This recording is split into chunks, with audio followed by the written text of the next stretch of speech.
Hawks coach and friend of the show, Mike Fratello, was impressed with the play of friend of the show, Threet, and friend of the show, Mike Brown, off the bench for the Bulls.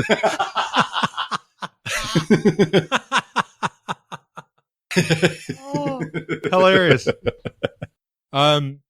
At this point, it's almost beyond just saying what episode number these people are on. But just rest assured, they are all great friends of the show. I always like to say that Michael got to play with me for a year at North Carolina. I think it really helped him. Spectacular player from the beginning. You can see right away Jordan was going to be a big-time scorer. And showed what an impact he was going to have on the league. This is NB87, celebrating the 30-year anniversary of Michael Jordan's Chicago Bulls and the 1987 NBA season. Now here's your hosts, Adam Ryan and Aaron Steen. Welcome back to another episode of NB87, mate. We're up to episode 9 in our series. If you're a regular listener, welcome back. If you're new to the show, thanks for joining us. And how are you today, Aaron? Good, mate. Dun, da, da, da, da, dun, da, da, da, da, da. This is the NBA on NB87. Oh, great stuff. We're off to a flyer, mate. Well done. Before we get into the episode proper, mate, I'd love to give a quick shout out to a great fan of the show who added a review on the Australian iTunes store. His name is Ashley Rhodes. So thank you, Ashley. The headline is Simply Sublime. Good start. And it reads, been listening now since the start, and I absolutely love your passionate and sincere interviewing technique. Always brings the absolute best out of the players. Also, the banter between you and Aaron is priceless. P.S. Never apologise for shameless self-promotion. 3 thumbs up, Ash Rhodes. Now, Ash, you are a legend. Thank you very much for adding the review. It really does help. Helps people find the show and also have a quick read to know what the flow of the episodes are going to be like. Much appreciated in all sincerity. It's an unconfirmed report that Ashley's nickname is Bitumen, Adam. Oh, dear.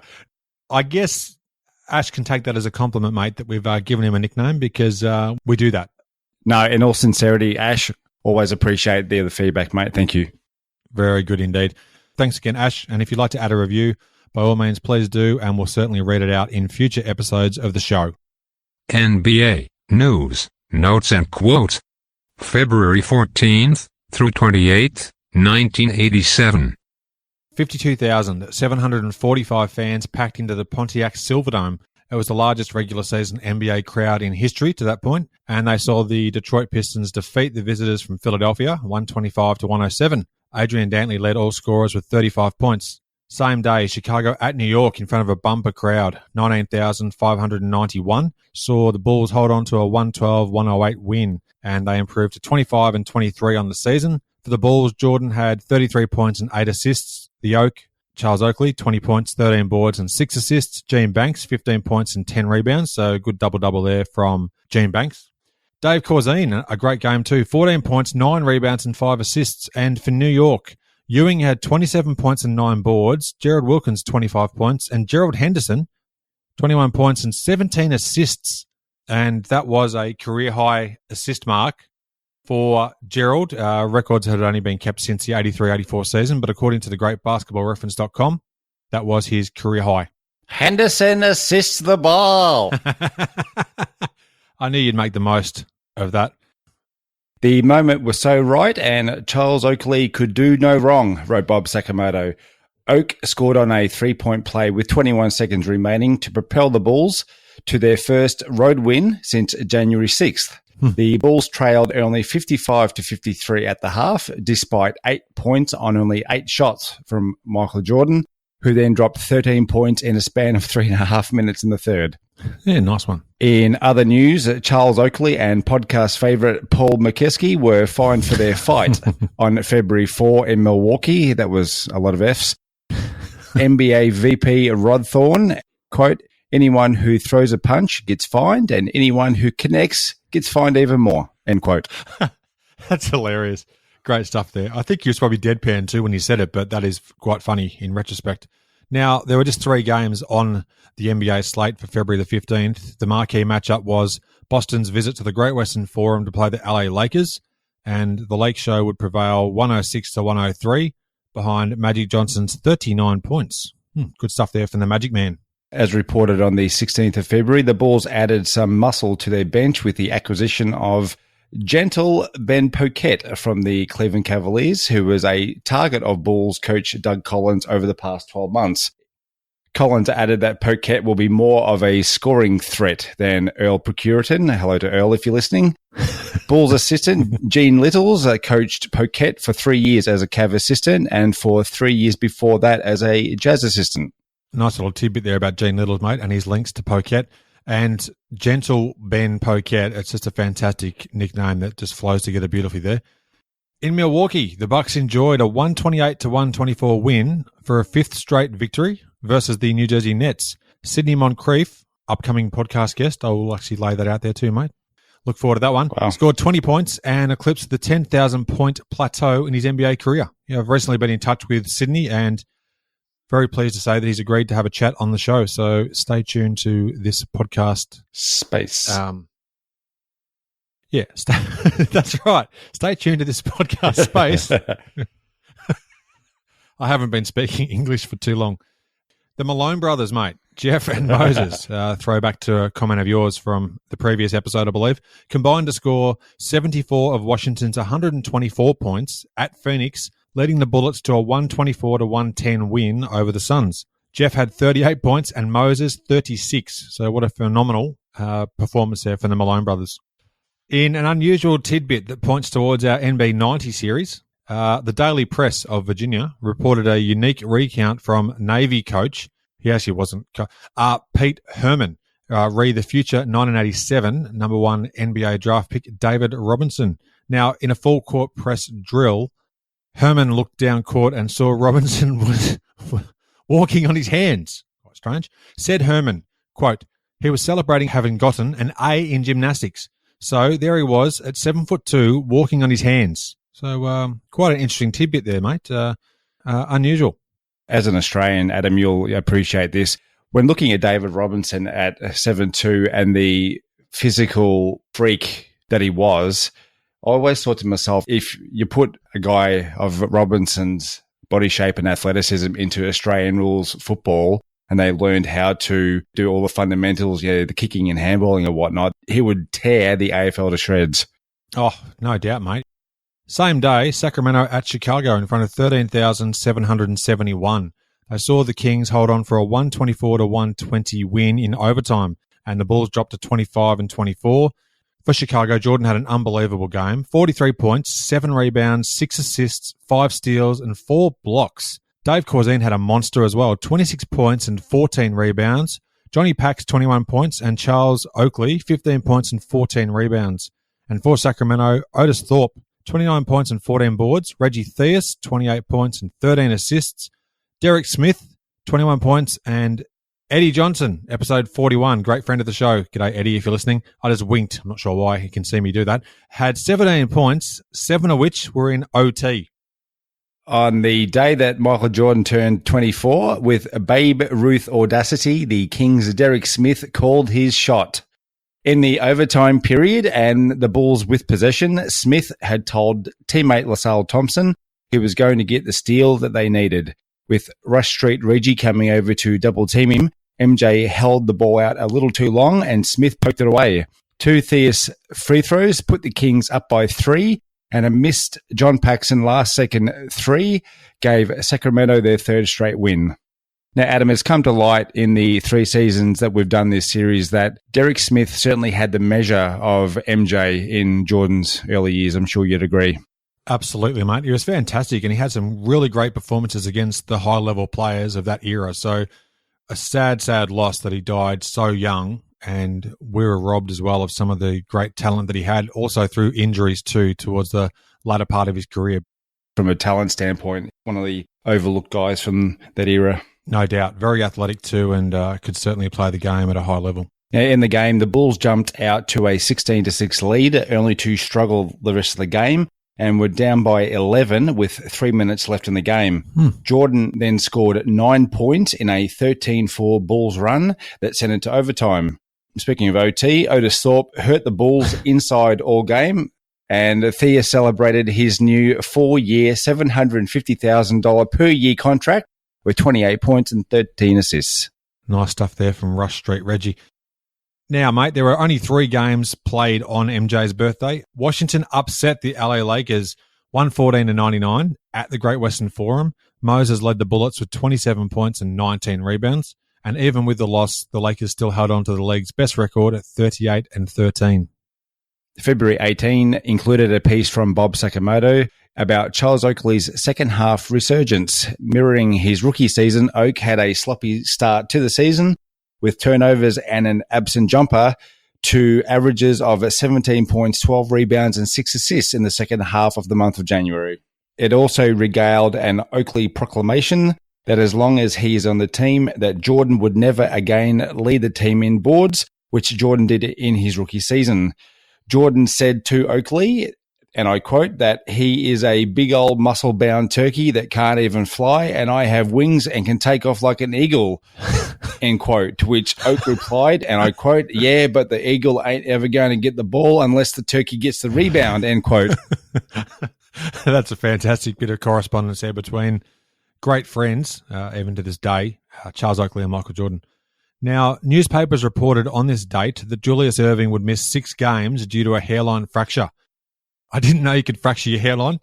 Irving was fortunate to only miss 6 games, and for what it's worth, my hairline fractured probably 15 years ago and still has not recovered.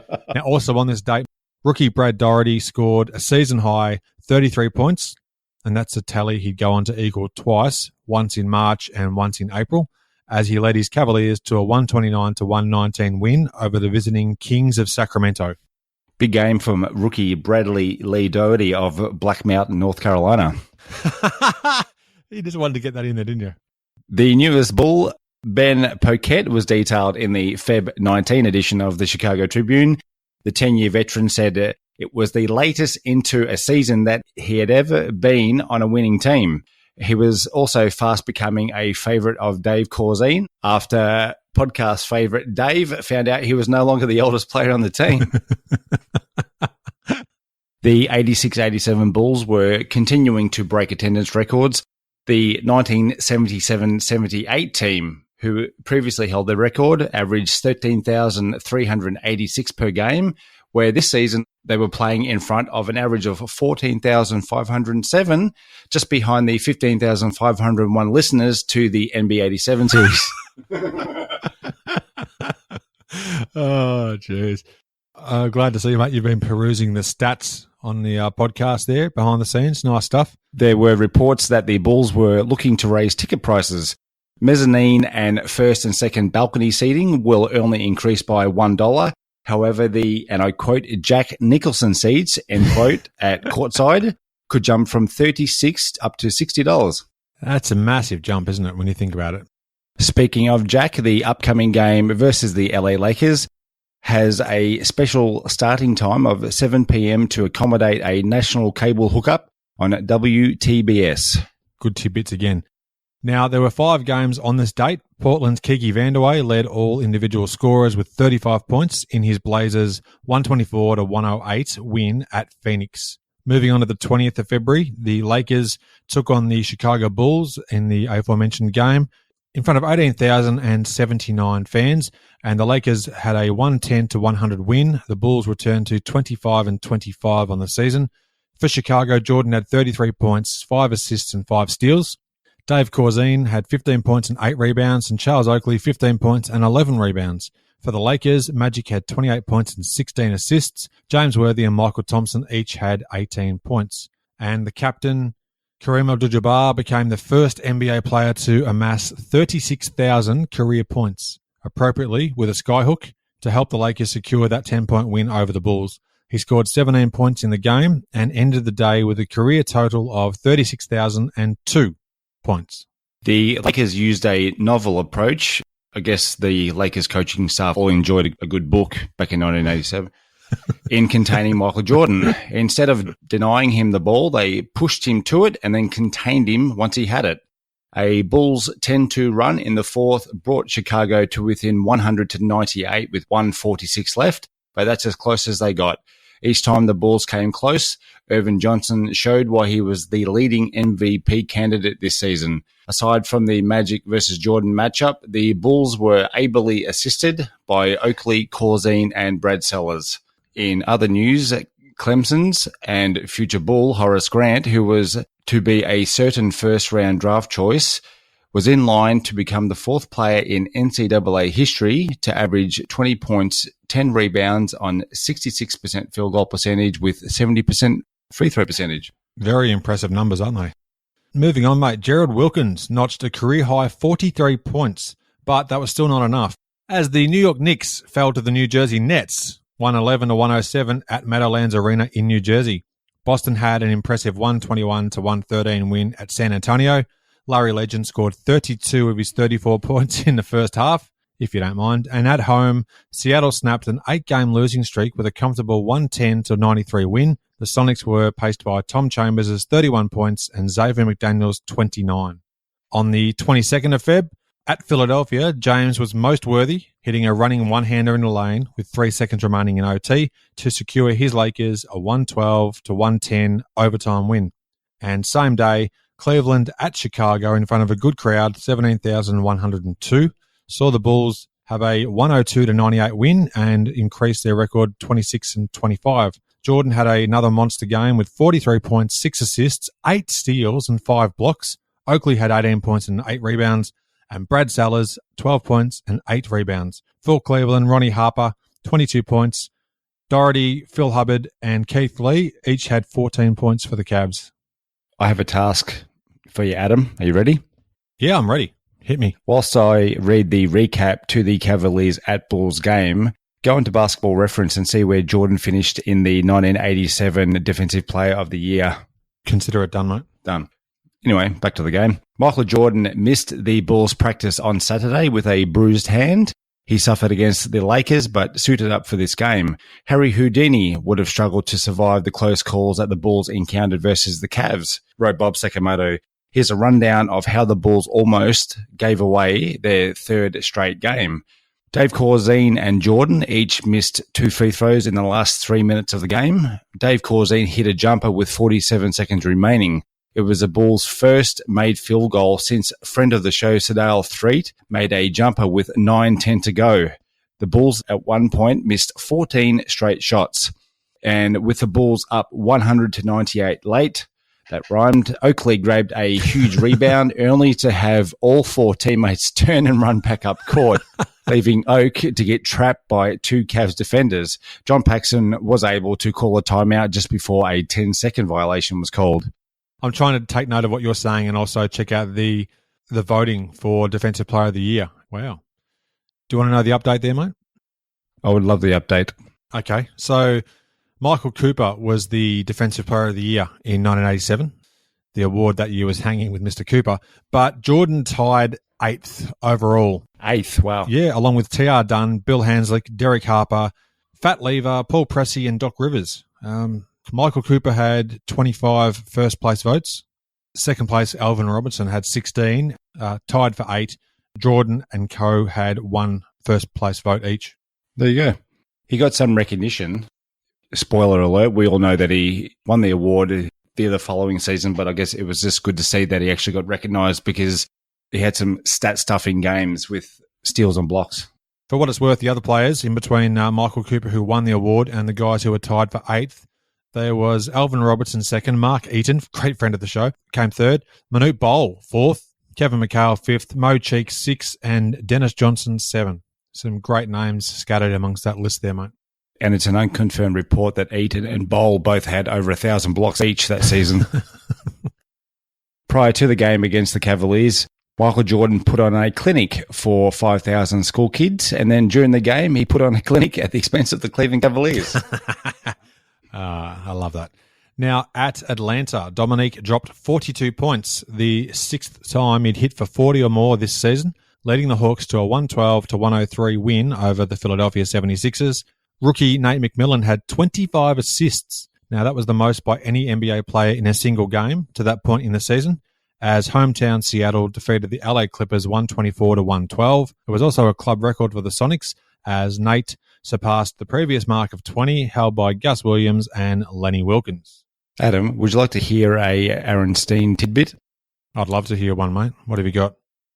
I can tell that it's this season with Neek because, as we all know, towards the end of his career, he had that fantastic flat top hairdo. In 86-87, he was actually halfway in between his shaved head and his flat top. I can tell that it's 87 by his haircut. Gotta love that, mate. That probably won't make it to the final edit. Might. You never know. That reminds me of a story you once told me, mate, about how you did something to your own hair at some stage during your schooling years to look like a NBA coach, if I'm not mistaken, a former player. You want to regale us with that story quickly? Early on in my NBA fandom, one of the early games that I saw and then watched about 1,000 times within the first 12 months of owning it was San Antonio at Chicago from the 90-91 season.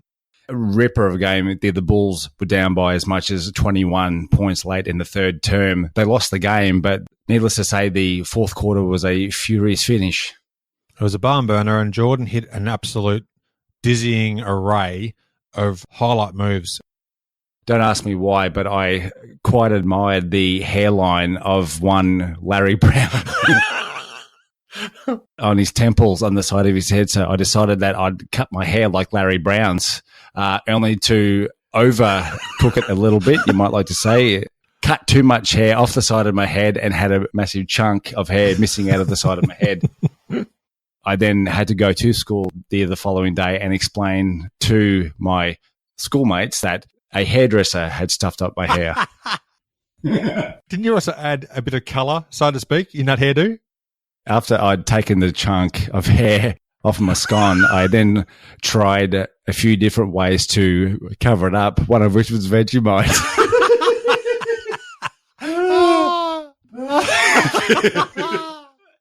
Oh, that's hilarious. I still laugh when I hear that, even though you've told me it before. What were you thinking? Oh, that's just fantastic stuff. The Vegemite kid, Aaron Steen. Don't ask me why I was so infatuated with Larry Brown's hairline, but anyway, there you go. I don't even know what to say. Let's just move on. As reported on February 24th, for their run to the playoffs, Coach Doug Collins plans to cut his rotation to 8 players, and at least one starting forward and one starting guard will be on the court at all times. The 2 players off the bench who will be interchangeable depending on offensive or defensive needs are friend of the show Sadal Threet and Elston Turner. Collins admitted that his own expectations for the season have changed, with encouraging play from one of the more surprising teams in the NBA thus far. No longer is a 500 record going to suffice. In the pick of the 8 games on this date, and we're talking about February 24, Milwaukee held on to win 120-114 in double OT versus the visiting Pacers of Indiana. Terry Cummings, great friend of the show, led the Bucks with 24 points, and for the Pacers, Herb Williams had 28 points and 15 rebounds. Now, Atlanta at Chicago on this date, in front of 17,815, saw the Bulls have a 10-point win, 113-103, and Chicago improved to 27-25. For the Bulls, Jordan had 34 points and 12 rebounds, which was a season high, and 5 steals and 5 blocks. Sadal Threet had 21 points in just 19 minutes. And for Sadal, that was a season high for him as a Chicago Bull. He was traded to Chicago on New Year's Eve of 1986. Now for Atlanta, Dominique had 22 points and 7 rebounds. Randy Whitman, 20 points. And Kevin Willis, 18 points and 8 rebounds. If Michael Jordan keeps soaring like this, Doug Collins may have to ban him from practice for the rest of the season, wrote Bob Sakamoto. After missing the last 2 practices with a bruised right hand, Jordan had turned in 2 of his most complete games for the season, this one before a standing room only crowd at Chicago Stadium. Collins said that Jordan will like hearing that his great play had been because he had missed 2 practices. He's rested, added Doug. Collins said he planned to rest his guys that had played 40 minutes in the game, including Oakley, who was carrying a minor groin pull. Don't touch that, literally. The team responded to a pre-game challenge by their coach to out-rebound the best offensive rebounding team in the NBA. It helps that Hawks starting center Trey Rollins had his playing time pruned to only 6 minutes as he returns from injury. I really like that. If you hadn't already guessed by my reaction, good to see you branching out. Keep going, mate. Collins planned to let friend of the show, Sedale Blade Threat, shoot himself into oblivion as the reserve guard showed innate confidence in his game to return his best game as a Bull. Hawks coach and friend of the show, Mike Fratello, was impressed with the play of friend of the show Threat and friend of the show Mike Brown off the bench for the Bulls.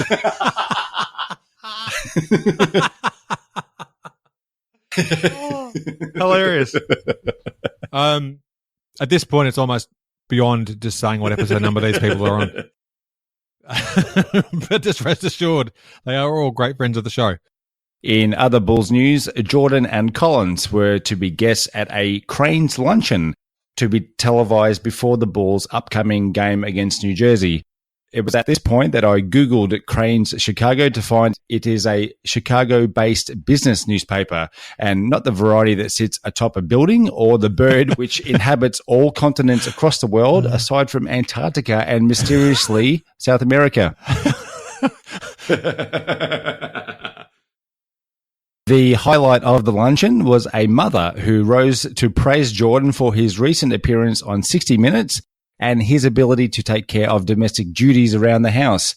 It gave the mother ammunition to get her kids to do chores around the house because MJ does. That's fantastic, mate. That's referring to that footage of Jordan where you can see him vacuuming. Now, returning to games on the 24th, at Denver, Fat Lever registered his 12th triple-double of the season as the Nuggets extinguished the Rockets 134-105.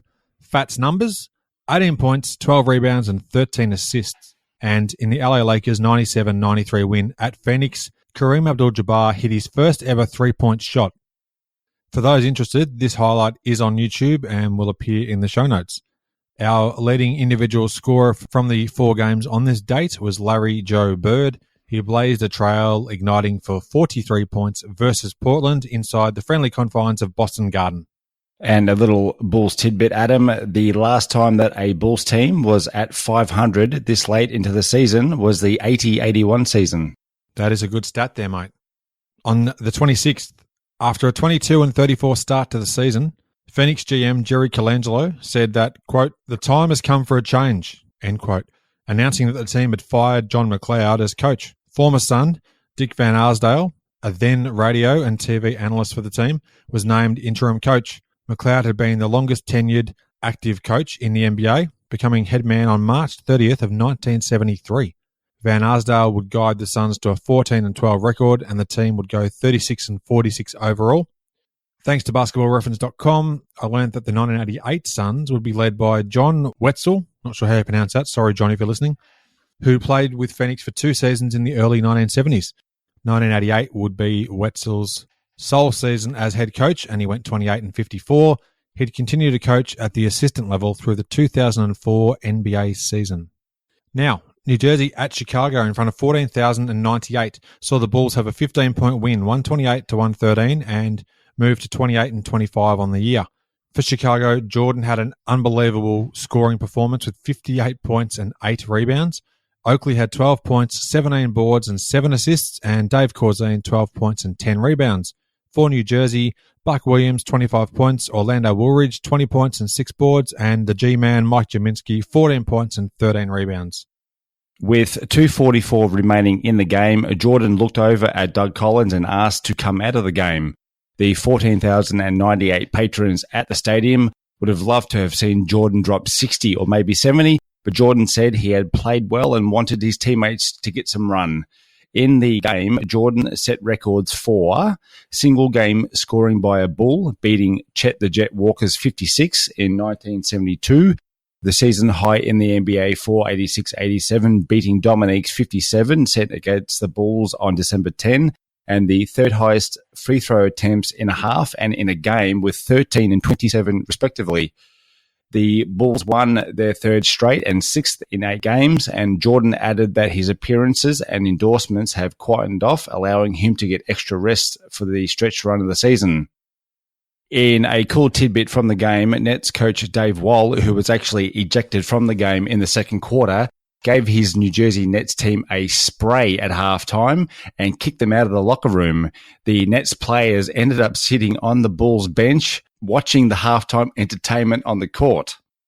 Yeah, he must have given them a fair spray to actually kick him out of the locker room. Imagine being a fly on the wall, hearing that little... back to games on the 26th. Manute the Magnificent Bol recorded a stat line for the ages. He had 15 blocked shots, which matched his career high, and also pulled down a career high 19 rebounds, plus added 10 points, as his Washington Bullets hosted and defeated the Indiana Pacers 100-94. 15 blocks and 19 rebounds. That's a very, very unique stat line for starters. Hashtag Rudy Love. Which gets back to Jeff Ruland, who's a great friend of the show and former guest, equaling a career high in blocks and setting a career high in rebounds in the one game. So an outstanding effort there from Manute.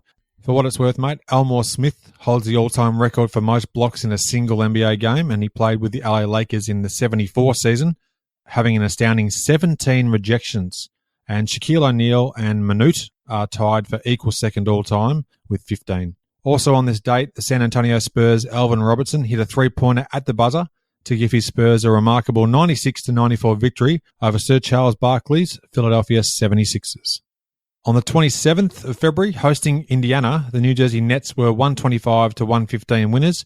Buck Williams scored a career-high 35 points. So good stuff there from Charles Linwood Williams. Now, on the 28th, mate, the last day of this span that we're covering, Milwaukee at Chicago in front of a great crowd, 18,122, saw the Bulls hold on for a 107-104 win. They improved to 4 games above 500, otherwise known as 29-25. And for Chicago, Jordan had 37 points and 6 rebounds, Charles Oakley 20 points and 15 boards, and Dave Corzine 15 points and 7 assists. For Milwaukee, Terry Cummings, episode 17, great friend of the show, had 23 points and 8 rebounds. Paul Pressey, 21 points. John Lucas, 17 points. And Ricky Pierce, another great friend of the show, episode 28, had 13 points. It's out of control, mate, this shameless self-promotion. 3 quarters of a tenacious Bucks defense held Air Jordan at bay before MJ scored 17 points in the fourth to get the Bulls their 4th straight win in front of a national TV audience. When Jordan picked up his 3rd foul in the second term, Oakley, friend of the show, Blade Threet, and podcast favourite Dave Corzine ensured that Jordan's rest wasn't an anxious one. The Bulls trailed 90-84 early in the fourth before an 11-2 run sparked by Jordan. It remained close throughout the term until another 6-0 run by Chicago brought it to 104-98 with 1:41 to go in the fourth quarter. Corzine was the key in this run with a big assist, steal, and a dive on the floor for a loose ball to maintain possession for the Bulls. Just imagine, mate, if we can land Dave Corzine on the show. He's already a podcast favourite, but if he becomes a guest and a great friend of the show, I'm not even too sure what's going to happen. The world might implode. It'd be something akin to the fall of the Berlin Wall, Adam. Wasn't expecting that. Well, that's tremendous. Dale Ellis. Do I even say it? Oh, why? What the heck? Great friend of the show, was the NBA's single game high scorer on this date, dropping an even 40 points at Phoenix in the Supersonics 112-105 victory. Let's round things out, mate. Our NBA Player of the Month for February was Michael Jordan, unsurprisingly, based on the stats we've been reeling off. 38.4 points, 5.4 rebounds, 4.8 assists, 3.7 steals, and 2.4 blocks per game, as Chicago went 8-4 for the month of February. Now, Coach of the Month in February was Mike Schuler. In his first season as Portland's head man, led the team to a 9-4 mark. For our Players of the Week, February the 15th was Magic Johnson of the LA Lakers. 27.3 points, 11.3 rebounds, 10.7 assists and 2 steals per game as the Lakers went 1-2. And on February the 22nd, Moses Malone of the Washington Bullets, 30.5 points, 14 rebounds, and 2 assists per game as the Bullets went 3-1. So good stuff there from Moses and his Washington Bullets. The individual highs in points, Michael Jordan had 58 versus the New Jersey Nets on the 26th of February. Rebounds, we had 3 guys had 20 rebounds apiece. Michael Cage of the LA Clippers, Caldwell Jones of Portland, and Larry Mr. Mean Smith of Golden State Warriors. And as previously covered, Nate McMillan of the Seattle Supersonics had 25 assists versus the LA Clippers on the 23rd of February. Now, NBA standings through February 28th, mate. Let's wrap it up. Division leaders were in the Atlantic, Boston were 37-12. In the Central, Atlanta and Detroit were tied at 31-16. In the Midwest, Dallas was 31-17. And in the Pacific, the Lakers were 37-12. The Bulls were 29-25, so they were tracking along quite nicely at this stage. They went 5-2 in this span, but on the opposite end of the spectrum, actually it wasn't at Philadelphia, but the LA Clippers had a record of 8-40. Thanks again for being a part of the show, mate. Anything you'd like to add there before we do say goodbye? A big shout out to your mum, my mum, and Bitumen Roads for the 15,501 downloads of the NB87 series. Giddy up.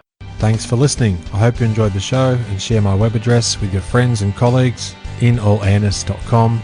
Check out the podcast archive for plenty more episodes with high-profile guests. Follow me on Twitter at inallairness. Please add your like to the show's social hub, facebook.com/inallairness. Join me next time for another edition of the show.